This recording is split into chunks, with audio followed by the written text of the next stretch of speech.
બોલો ભારત માતા की जय, बलराम भगवान की जय, जय जवान जय जय किसान।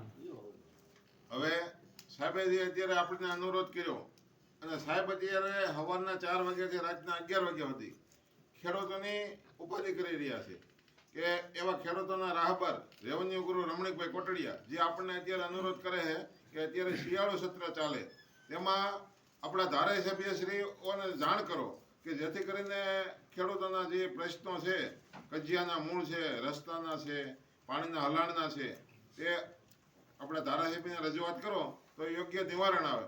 અને હું તો ઘણી વખત સરકારને રજૂઆત કરી છે ભારતીય કિસાન સંઘ દ્વારા, પણ હજી અમલમાં નથી આવતું. એનો અમલમાં ન આવવાનું કારણ હોય એ સરકાર જાણે, ધારાસભ્ય જાણે. તો એના માટે અત્યારે જે સેટેલાઇટથી માપણી થાય છે તે માથાના વાળ કરતાં પણ ઝીણો પોઈન્ટ બતાવે છે.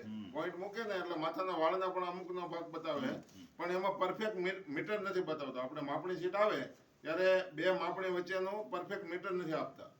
એમાં જે 52-53 થી 1960 સુધીમાં જે ટિપ્પણ બન્યા, તો એ અધિકારીઓ જે હોય, આપણા વડવાઓ હોય, જે માપણી સીટ બનાવી સાંકળથી, તો એને 100 ધન્યવાદ છે, લાખ ધન્યવાદ છે. કે કારણ કે બે દડી વચ્ચેનું એને માપણી એવી બતાવી છે કે 10 હાકળ અને 3 કડી, 5 હાકળ અને 7 કડી, તો એમાં પરફેક્ટ માપ મળે છે.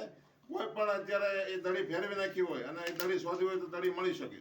પણ અત્યારે આ વિજ્ઞાન આગળ આવ્યું છે અને અત્યારના સર્વેયરો જે માપણી સીટ બનાવે છે અને માપણી સીટ ખેડૂતોને આપે છે, પછી સેટેલાઇટ આપણે સ્કેલ માપણી પ્રમાણે થાય છે.